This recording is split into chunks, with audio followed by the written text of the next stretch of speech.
মেহমান মাস আসার আগে আপনাকে প্রস্তুতি নিতে হবে। এখন থেকে শুরু করুন। যাদের গ্যাস আছে, অম্বল আছে, বুক জ্বালা আছে, মাথার ব্যথা আছে, কোমরের ব্যথা আছে, আরও ইত্যাদি গোটা শরীরের ভেতরে, গোটা বডিতে যত রোগ আছে, ডাক্তারের সাহায্য নেন। আল্লাহর কাছে বেশি বেশি কান্না করুন। তার বিনিময়ে আল্লাহ আপনাকে সুস্থ দান করবে। ইনশাআল্লাহ আপনাকে সুস্থ দান করবে। আপনার মানসিকতা যদি এই হয় আমি রমজান মাসটাকে সুস্থ চাই, আপনার মানসিকতা যদি এই হয় আমি রমজান মাসে 30টা রোজা পালন করার অর্থে আমি আল্লাহর কাছে কান্না করছি, আল্লাহ যেন আমাকে সুস্থতা দান করো, ইনশাআল্লাহ আপনাকে আল্লাহ সুস্থ দেবে। আর যদি মনে করেন রোজাটা তো রাখবো না, তা এখন ইমাম সাহেব তো দেখছি খুব ওল খাওয়া মুখ, ও ছাড়বেও না, রাস্তাঘাটে যেখানে সেখানে লোকের সামনে বলে দেবে, তা কি করা যায়? তা ওই সময় কি করা যাবে দেখি মানজারের সাথে একটু যুক্তি পরামর্শ করি, 3-4টে রোগের নাম বলে যেন 2-4টে ওষুধ যেন পকেটে রেখে দেওয়া যায়, পকেটে রাখার চেষ্টা করি। যদি মানসিকতা যদি এই হয়, কোরআন খুলে দেখেন ফাজাদাহুমুল্লাহু মারাদা, আমি বলছি না, ডাইরেক্ট আল্লাহ বলছে, সূরা বাকারা খুলে দেখেন, বলছে তার ওই ওষুধ ভরার আগে পর্যন্ত মানজার ডাক্তারের সাথে যে পরামর্শটা আপনি নিলেন, আপনার মানসিকতাটা যেমন, ঠিক রোগটা তখন থেকে শুরু হবে বৃদ্ধি হতে হতে হতে হতে রমজান শেষ হওয়ার পূর্বে ক্যান্সারে মারাও যেতে পারেন। বড় ধরনের রোগে আক্রান্ত হয়ে আপনি ছটফট করে ধরফর করে মারাও যেতে পারেন। আর যদি মারা না যান, আল্লাহ আপনাকে দয়া করে কিছুদিন ছেড়ে দিল। আর যদি মারা যান তাহলে বাস ছেড়ে হয়ে গেল ওখান থেকে।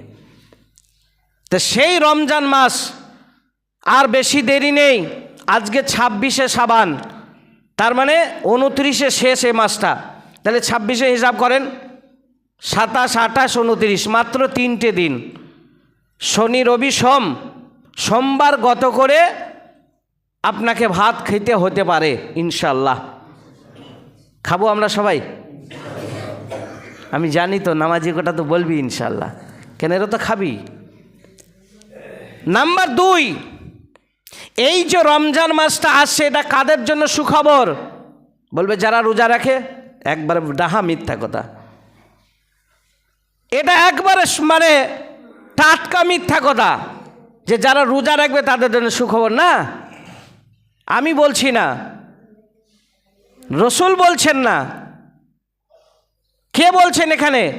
ডাইরেক্ট সৃষ্টিকর্তা যিনি মহান রব, তিনি বলছেন, ইয়া আইয়ুহাল্লাযীনা আমানু। এখানে আল্লাহ বলে নাই ও বেনামাজিরা রোজা রাখো, ও সুদখোরেরা তোমরা রোজা রাখো, ও গেঁজাখোরেরা রোজা রাখো, ও মিথ্যাবাদী চুগলখোরেরা রোজা রাখো, ও মোরল মাতব্বরি যারা করছো তারা রোজা রাখো। এখানে আল্লাহ বলে নাই। কি বলেছেন? শর্ত লাগিয়ে দিয়েছেন, ইয়া আইয়ুহাল্লাযীনা আমানু। যারা ইমানদার মানুষ, আল্লাহ ভীরু মানুষ, নবী প্রেমিক মানুষ, মসজিদ প্রেমিক মানুষ, উলামা প্রেমিক মানুষ যারা আছো তারা ভালো করে শুনে নাও।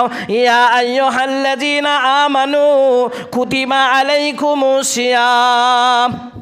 তোমাদের ওপরে ওই 11টি মাস তোমরা যে চলাফেরা করেছো, নামাজ করেছো, তোমরা দান করেছো, হজ করেছো, যাকাত দিয়েছো, এর ভেতরে তোমাদের যত ত্রুটি আছে, এই ত্রুটি মুক্ত মাস হলো মাহে রমজান। কি বললেন? 11টি মাস তোমরা অন্যায় করে ফেলেছো, হয়তো জানা অজানা হয়ে গেছে। ইয়া আইয়ুহাল্লাযীনা আমানু কুতিবা আলাইকুমুস সিয়াম। এই রমজান মাসের সিয়ামকে তোমাদের ওপরে আমি ফরজ করে দিলাম। তবে বান্দারে তুমি ভালো করে শুনে নাও, জেনে নাও, এই রোজা নামে ইবাদতটা শুধু তোমাদের ওপরেই আমি চাপিয়ে দিইনি। সেটাও বলছেন। অনেকে বলবেন, মৌলানা নামাজটা কোনো রকমে চলছিল, শীতের সময় কম করেছিলাম, গ্রীষ্ম বেশি করব।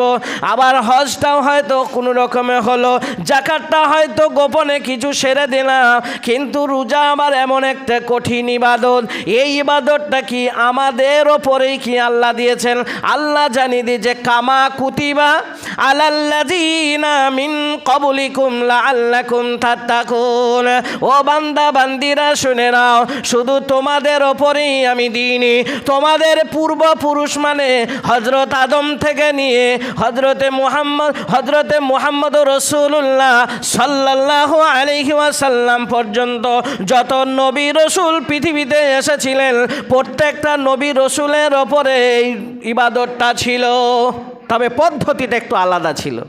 পদ্ধতিটা মানে আমরা যে শেষ নবীর উম্মত, আমাদের ওপরে 30টা রোজা, এমনও নবীর উম্মতের ওপরে ছিল 60টা রোজা, কারোর ওপরে ছিল 7টা রোজা, কারো ওপরে ছিল 6 মাসের রোজা।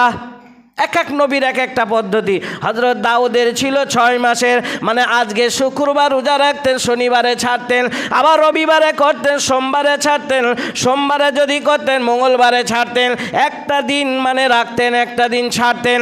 12টি মাসের ভেতরে 6টি মাস রোজা রাখতেন, 6টি মাস ছেড়ে দিতেন। কামা কুতিবা আলাল্লাযীনা মিন ক্বাবলিকুম, আয়াতটা প্রমাণ হয়ে যাচ্ছে আমাদের নবীর পূর্বে নবী যারা ছিলেন তাদের উম্মতদের ওপরেও রোজাটা ফরজ ছিল, তবে আমাদের মতো নয়। তবে কথাটা কি বললেন? ও ইমানদার ব্যক্তিরা, মুমিনারা, তোমরা শুনে নাও, তোমাদের ওপরে রোজাটা কেন ফরজ করেছি, আর রোজা নামে ইবাদতটা কেন তোমাদের ওপরে দিলাম, শুনে নাও। লাআল্লাকুম তাত্তাকুন। কি সুন্দর কথা বলে দিলেন, কি লাআল্লাকুম তাত্তাকুন, যাতে করে তোমরা সংযমী হয়ে যাও। এই রোজাটা পেয়ে এই রমজান মাস তোমাদের কাছে, রমজান মাসে যে তোমাদেরকে আমি প্রবেশ করলাম, রমজান মাস তোমাদের যে পাইয়ে দিলাম, আমি আল্লাহর শুকরিয়া করবে না? তোমার যে সমস্ত গুনাহকে আমি আল্লাহ গফুর, আমি যে মাফ করে দেব, আমার শুকরিয়া করবে না? হাদিসে চলুন কি বলছে, এখানে কি শর্ত লাগাইলো যে আইয়ুহাল্লাযীনা আমানু। তাহলে এখানে যারা 11টি মাস যারা আমরা নামাজের সাথে আমাদের সম্পর্ক ছিল না, মসজিদের সাথে সম্পর্ক ছিল না, সৎ উপদেশের ওপর যদি আমাদের সন্তুষ্ট ছিলাম না, তাহলে তাদের জন্য এটা সুখবর নয়। আমরা কি মনে করি, গত রমজানে আমরা সেখানে 1টি মাস রোজা পালন করেছি, ওলামাদের মুখ থেকে শুনেছি গফিরা লাহু মা তাকাদ্দামা মিন যামবিহি, তুমি যে রোজা রাখলে তোমার পেছনের গুনাহ আল্লাহ ক্ষমা করে দিল। এই কথার উপরে ভিত্তিতে আমরা কি করেছি, রোজাটা রেখে নিয়েছি। আবার রোজা যখন হলো, রোজা যখন শেষ হয়ে গেল, ঈদের নামাজ পড়ে এসে ওই তালাই গুটনো করে আবার গুটিয়ে আমরা তাকে মাকে সাজিয়ে রেখে দিলাম। আমাদের আর নামাজ কালাম কোনো দরকার নেই। আবার এই তো চলে আসছে সামনে 2 দিন পরে, সেখান থেকে আবার আমি স্টার্টিং করব। কোনো লাভ নাই, এতে আল্লাহর বেশি রাগ হবে, এতে আল্লাহর বেশি রাগ হবে। কেন? আমরা আল্লাহ কেমন প্রেমিক, আল্লাহর গোলাম আমরা কেমন। যেমন দেখা যাচ্ছে, একটা উপমা আপনাদেরকে বলি, আমরা কেমন আল্লাহকে ভালোবাসি, আল্লাহর সঙ্গে আমাদের বান্দা আর আল্লাহ এর মাঝে আমাদের প্রেমটা কেমন, আমাদের আকর্ষণটা কেমন, মহব্বতটা কি পরিমাণ আমাদের আছে। যেমন দেখা যাচ্ছে ঘড়িশা বাসস্ট্যান্ড থেকে হয়তো ঘড়িশা গ্রামের 2 জন, একই মায়ের পেটে 2টো মেয়ে, 2 বোন হেঁটে আস্তে আস্তে, ভালো মেয়েটা একটু আগে চলে এসেছে হাঁটতে হাঁটতে। এখন সাকরগাছার পশ্চিম পাড়ার কোনো একটা যুবক ওই যুবতীকে দেখে তাকে সামনে এইভাবে 2টো হাত দিয়ে আটকিয়ে রেখেছে, বললো দাঁড়াও, তুমি আজ সামনে যেতে পারবে না। বলে কেন? বলে আমি তোমাকে ভালোবাসি, আমি তোমাকে ভালোবাসি, আমার জানের থেকেও বেশি তোমাকে ভালোবাসি, তুমি বোঝো না? আমি তোমাকে আর যেতে দেবো না, আমার বাড়িতে দেখো ডান দিকে, এই বাড়িতে ঢুকে যাও, তোমার সমস্ত প্রয়োজন আমি মেটাবো। তুমি কি গাড়িতে চাপবে বলো, কত কোটি টাকা গাড়িতে চাপতে চাও, কত মানে 1000 টাকার শাড়ি আর ব্লাউজ তুমি পরতে চাও, তোমাকে সব প্রয়োজন মিটিয়ে দেবো। কত ভরি সোনার দরকার তোমার, তুমি একবার হ্যাঁ বলো, আমি তোমাকে জানের থেকে বেশি ভালোবাসি। মেয়েটা অতি চালাক, খুব চতুর। এই মেয়েটা চিন্তা ভাবনা নিল, দেখি তো এ আমাকে প্রকৃত ভালোবাসে কিনা, আমাকে সত্যি প্রেম করে কিনা, একটু পরীক্ষা করে দেখি। মেয়েটা তখন বলছে, সালাম ভাই, তুমি আমাকে সত্যিই ভালোবাসো? বলছে, হ্যাঁ। তুমি আমার বুঝতে পারছো না, আমার ভাষা আর শুনে তুমি কিছুই বোঝো না? তা বলছে, আমাকে কি দেখছো? আমার থেকে বেশি সুশ্রী সুন্দরী আমার থেকে একটা বোন আছে, 2 বছরের আমার ছোট, আমার থেকেও মানে বয়সে কম, আরও দেখতে সুশ্রী। তুমি দেখলে আর মানে এক পলক দেখলে আর দ্বিতীয়বার তুমি মানে দৃষ্টি ফেরাইতে পারবে না। বলো, কোথায় সেটা? বলো, শাওরা পার পর্যন্ত চলে এসেছে, দেখো হেঁটে যাও, ওই শাওরাগড়ে পার পর্যন্ত চলে এসেছে। বলে, তাই? ঠিক বলছো? বলছে, আরে ঠিক মানে 2 বোন একসঙ্গেই বার হয়েছি, ও একটু তাড়াতাড়ি হাঁটতে পারে না বলে তাই পিছিয়ে আছে, দেখো তুমি যাও, ছুটে যাও। এ তখন হতভাগা বদনসিব, মাথা মোটা মুসলমান, কিছুই বোঝে না। এর কথা শুনে আবার সে চলে যায় দ্বিতীয় বোনের দিকে। গিয়ে দেখছে সামনে পড়ে গেছে একটা মেয়ে, 2 বছরের বয়সে কম, ঠিক আছে, মিলে গেল। সামনেকার দাঁতগুলো দেখছে, ওপর পাটে 3টে দাঁত, মানে 3 ইঞ্চি করে লম্বা লম্বা। নিচেকার দাঁতের সঙ্গে অ্যাডজাস্ট নেই। ঠোঁট দুটো যদি মনে করে এক জায়গায় আমি লাগিয়ে দেব, তাহলে ওই ওপরকার ঠোঁটটা হাত দিয়ে টেনে এনে নামাতে হবে, এমনি করে নামাতে পারবে না। আর দেখা যাচ্ছে চোখ দিয়ে নাক দিয়ে তার পিঁচিটি, তার মানে ঘুম থেকে উঠলে যে মুখাকৃতিটা দেখা যায় সেরকম রূপ চেহারা দেখে একবার দেখলে দ্বিতীয়বার কোনো পুরুষ তার দিকে আর তাকাবে না। এই ছেলেটা চিন্তা ভাবনা করলো, প্রথম মেয়েটা আমার সাথে চালাকি করেছে, ধোঁকা দিয়েছে।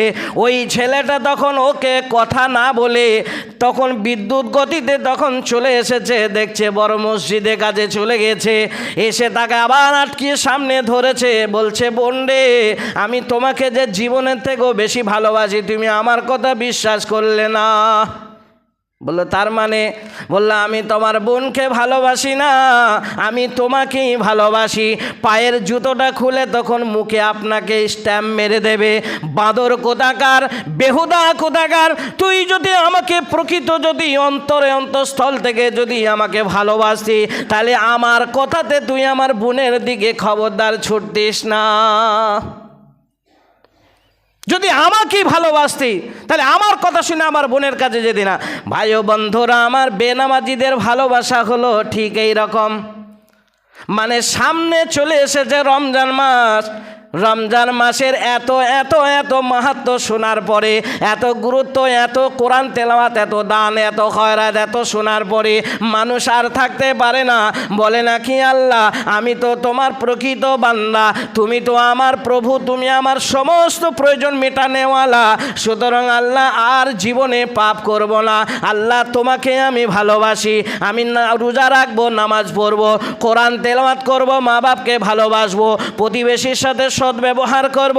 সব অঙ্গীকার করার পরে যখন রমজান মাস শেষ হয়ে যায়, আল্লাহ বলবে, বান্দারে, আমাকে তুই কতটা ভালোবাসিস, আমি তোকে একবার পরীক্ষা করে দেখব 11টি মাস কিভাবে চালাস। এখন যদি ওই 11টি মাস যখনই আপনার সামনে এসে যাবে, তখন যদি ওই মেয়েটার কথা শুনে যেমন চলে গিয়েছিলেন ঠিক ওইভাবে যদি আবার সে পিছিয়ে যান, তাহলে আল্লাহর দরজা ছেড়ে আপনি চলে গেলেন। এইবার যদি আবার আল্লাহর কাছে আপনি ফিরে আসেন, তা ঠিক ওইভাবে জুতো দিয়ে মুখে ছাপ মেরে দেবে। তবে একটা কথা মনে রাখি, লা তাকনাতু মির রাহমাতিল্লাহ, স্বয়ং আল্লাহ বলছেন, বান্দা, তোমার যখন এখনো মৃত্যু ঘটেনি, আমি তোমাকে এখনো ছেড়ে দিইনি, এখনো তওবার দরজা খোলা আছে, তওবার দরজা এখনো খোলা আছে। তওবার দরজা বন্ধ হবে তখনই, 2টো জিনিস যখন সংগঠিত হবে, তার আগে পর্যন্ত তওবার দরজা খোলা থাকবে। সেই দুটি কি? সেই সময় দুটি কখন? সেই সময় দুটো চলে আসলে তওবার দরজা বন্ধ হয়ে যাবে প্রত্যেকের জন্য। নাম্বার 1, মানুষের যখন এখানে হুলকুম গড়গড়ায় যেখানে আপনার আত্মা চলে আসবে সেই সময় আপনার তওবার দরজা বন্ধ হয়ে যাবে। যেমন ফিরাউনের হয়েছিল, নমরুদের হয়েছিল, যেমন কারুনের হয়েছিল। মানে নবীরা তাকে দাওয়াত দিয়েছিল, ঠিক অস্বীকার করেছিল। ফিরাউন তখন বলেছিল আমি ঈমান আনলাম। কার উপরে? মুসলিমদের রব যিনি, তাদের উপরে। তবে কোন সময় বলেছিল? নাক দিয়ে আর মুখ দিয়ে যখন পানি অনর্গল ঢুকছে আর বার হচ্ছে, যখন দেখছে আর তলায় আমার পা ঠেকছে না, আর যতই তলায় যাচ্ছি ততই দেখছি পানি আর পানি, তখন সে বলেছিল আমি আল্লাহকে মানি। কিন্তু আল্লাহ তাকে আর বাঁচায়নি। তার মানে তার ওই তওবাটা কবুল হয়নি, এটাই প্রমাণ হয়ে যাচ্ছে। নমরুদ সেও বলেছিল, যখন নাক দিয়ে মশা ঢুকে গিয়েছিল, ওই মশা নাক দিয়ে ঢুকে যখন মেন হেড অফিসে গিয়ে যখন পিন করতে লেগেছে, তখন বলছে আমি ঈমান এনেছি, আমি ঈমান আনলাম। আল্লাহ বলছে বান্দা তোর তওবার দরজা বন্ধ হয়ে গেছে। খতামাল্লাহু আলা কুলুব ওয়া আলা সামইহিম ওয়া আলা আবসারিহিম, সব তালা পড়ে গেছে বান্দা, আর উপায় নেই। মূসা গিয়ে যখন একে বলল কারুনকে তোমার মালের জাকাত লাগবে, বললো দিতে আমি রাজি নয়। যখন মাল সহ যখন জমিনে ধসে যাচ্ছে, তখন বলছে আমি ঈমান আনলাম, আমার মাল নবী তোমাকে আর তোমার আল্লাহকে সব দিয়ে দিলাম, আমাকে একবার বাঁচাও। বললো তোমার তওবার দরজা বন্ধ হয়ে গেছে। তাহলে এই একটা তওবার দরজা বন্ধ। আর একটা কোন সময় বন্ধ থাকবে? যখন এই সূর্যটা পূর্ব আকাশে উদিত হচ্ছে, পূর্ব আকাশে না হয় পশ্চিম আকাশে যেদিন উদিত হবে, সেই দিন জানবে তওবার দরজা বন্ধ হয়ে গেছে। হাজারো মাথা ঠোকেন আর হাজারো কান্না করেন, সেদিন আর কোনো উপায় থাকবে না। তাই আমি আপনাদেরকে করজোরে অনুরোধ করছি, এখনও সময় আছে, 3টে দিন সময় আছে। আজকে জোহর থেকে নিয়ে এই জুম্মা থেকে শুরু করে যদি রমজান মাসে শুরু পর্যন্ত যদি আপনারা আল্লাহকে খুশি করার জন্যে, আল্লাহ নৈকট্যের উদ্দেশ্যে যদি 5 ওয়াক্তে যদি নামাজটা যদি ধীরে স্থিরে আমরা পড়তে পারি, তাহলে আল্লাহ আপনার কি করবেন? আপনার তওবাকে কবুল করবেন। কবুল করে আল্লাহ আপনাকে জাযায়ে খায়ের দেবেন ইনশাআল্লাহ। হাদিস কি বলছে? মান সামা রমাদানা ঈমানা ওয়া ইহতিসাবান গুফিরা লাহু মা তাকাদ্দামা মিন যামবিহি। কোরআনে কি বলল? ইয়া আইয়ুহাল্লাযিনা আমানু। আর হাদিসেও বলছে মান সামা রমাদানা ঈমানা। এখানে দেখেন শর্ত লাগিয়ে দিয়েছেন, যখন রমজান মাস এসে যাবে, রমজান মাস তুমি যখন পেয়ে যাবে রে বান্দা বান্দি, তুমি শুনে নাও, জেনে নাও, বুঝে নাও, তোমার হবে কে গুফিরা লাহু মা তাকাদ্দামা মিন যামবিহি। তোমার পূর্বে যত গুনাহ করেছো, তুমি পাপ করেছো, অন্যায় করেছো, আল্লাহর কাছে চাওয়ার মতো চাও, আল্লাহর কাছে বলার মতো বলো, আল্লাহর কাছে কান্নার মতো তুমি যদি কান্না করো, অন্তরে অন্তঃস্থল থেকে যদি আল্লাহকে স্মরণ করো, আল্লাহর ভয়ে যদি কাঁদতে পারো, কবরের ভয়ে যদি কাঁদতে পারো, জাহান্নামের ভয়ে যদি কাঁদতে পারো, পুলসিরাতের ভয়ে যদি কাঁদতে পারো, হাসরের মাঠের ভয়ে যদি তুমি কাঁদতে পারো, আল্লাহ বলছেন বান্দারে গুফিরা লাহু মা তাকাদ্দামা মিন যামবিহি, তোমার পূর্বের গুনাহকে আমি ক্ষমা করে দিয়ে তোমাকে পবিত্র করে, আটলান্টিক মহাসাগরের পানি লাগবে না, কাউসারের পানি লাগবে না, তুমি অন্তরে অন্তঃস্থল থেকে একবার আল্লাহকে তুমি ডেকে নাও, আল্লাহকে তুমি সন্তুষ্ট করে দাও। দেখো আমি আল্লাহ তোমার কি না করে দেব, আমি আল্লাহ তোমার সব প্রয়োজন মিটিয়ে দেব। এখানে শর্ত লাগাছেন ঈমানা, তবে ঈমান থাকতে হবে। ঈমান থাকার অর্থ হলো, ভালো করে শুনে নেন ভাইয়ের আমার, বন্ধুরা আমার, এত খোলাখুলি ওয়াজও যদি বলেন বুঝি নেই, তাহলে এরপরে আর বোঝাবার মতন আমার ইলমিয়াত নেই, জ্ঞান নেই। ঈমানাও মানে শুনেলেন, এখানে অনেক ব্যাখ্যা করা যায়। রমজান মাসে আপনারা রোজা রাখছেন, আপনারা সাহারি খেয়ে নিলেন, সাহারি খাওয়ার পরে একবার বিড়িতে টান দিলেন, ঈমান চলে গেল। সাহারি খাওয়ার পরে একবার সুদের টাকাটা হিসাব করে বাক্সে ভরে দিলেন, ঈমান ওখানেও চলে গেল। সাহারি খাওয়ার পরে বিবির হক আদায় করেন নাই, সেখানেও ঈমান চলে গেল। সাহারি খেয়ে নিলেন, পিতামাতার হক আদায় করেন নাই, ঈমান চলে গেল। সাহারি খাওয়ার পরে প্রতিবেশীর হক আদায় করলেন না, ঈমান চলে গেল। ঈমান কতবার যাবে? শুধু একটা রোজাতে ঈমান কতবার যাচ্ছে আর আসছে দেখেন। আপনি সাহারি খেলেন, প্রতিবেশীর খবর নিলেন না, ঈমান চলে গেল। আপনি সাহারি খেলেন, আপনি মসজিদে খবর নিলেন না, ঈমান চলে গেল।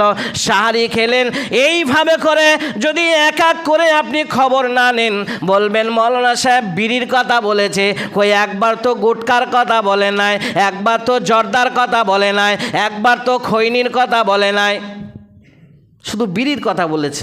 এটাও মানুষ ফাঁক খুঁজবে।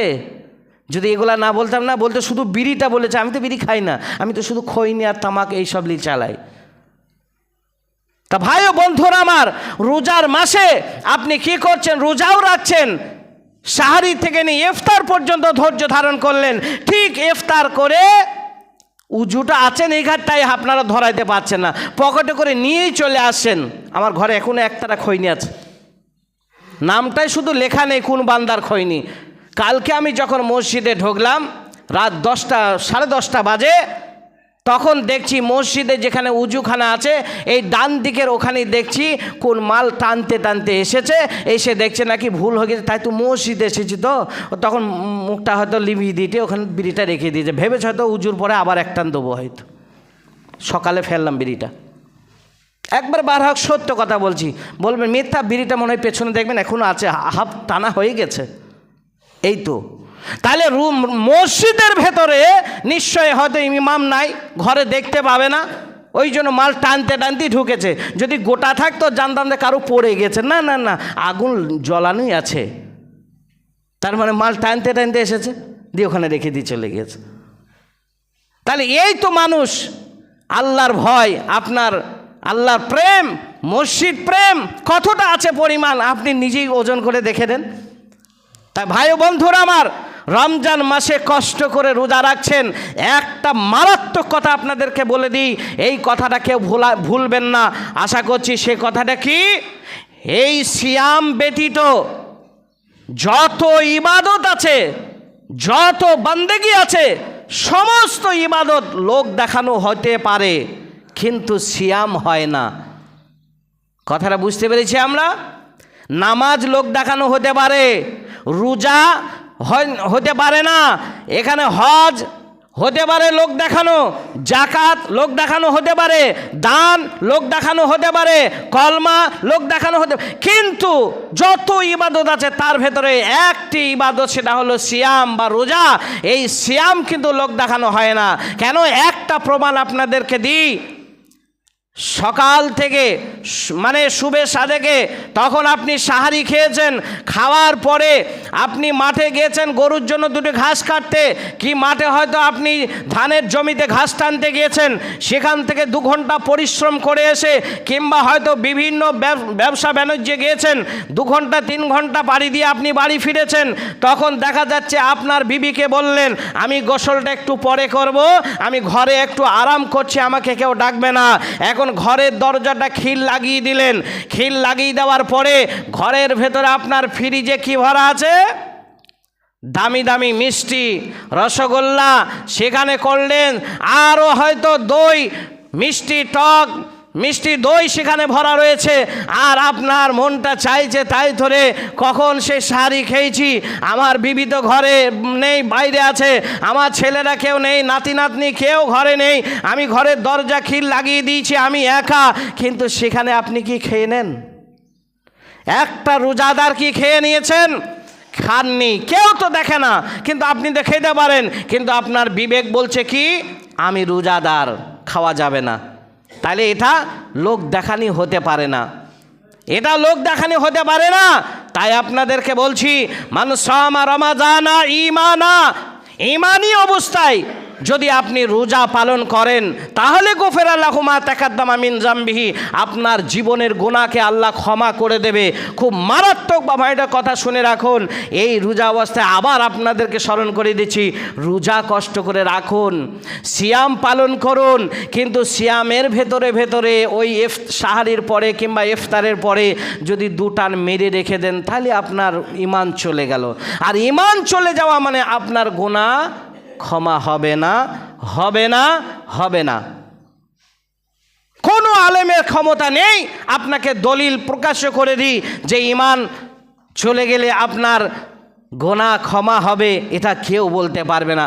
হাদিসে বলে দিয়েছে মানুষ রমাজান ইমানা ইমানা ইমানা, ইমানি হালাতে ইমানি অবস্থায় ইমানটাকে মজবুত করে নিয়ে আপনি ওখানে পাড়ি দেন। যেটা করবেন, কি করবেন?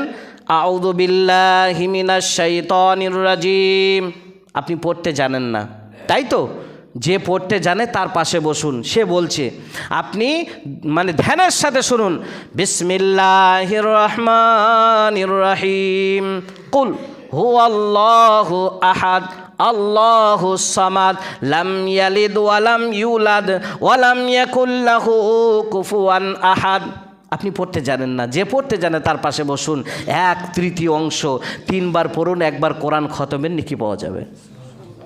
আপনি জানেন না, শুনলেন, আপনিও পেলেন। আপনি শুনেন নাই, আপনি পড়েনও নাই, আপনার জায়গায় বসে পড়েছে, আপনার ঘরে বসে পড়ে, আপনার বাউন্ডারিতে পড়েছে, আপনি ততটাই নেকি পাবেন।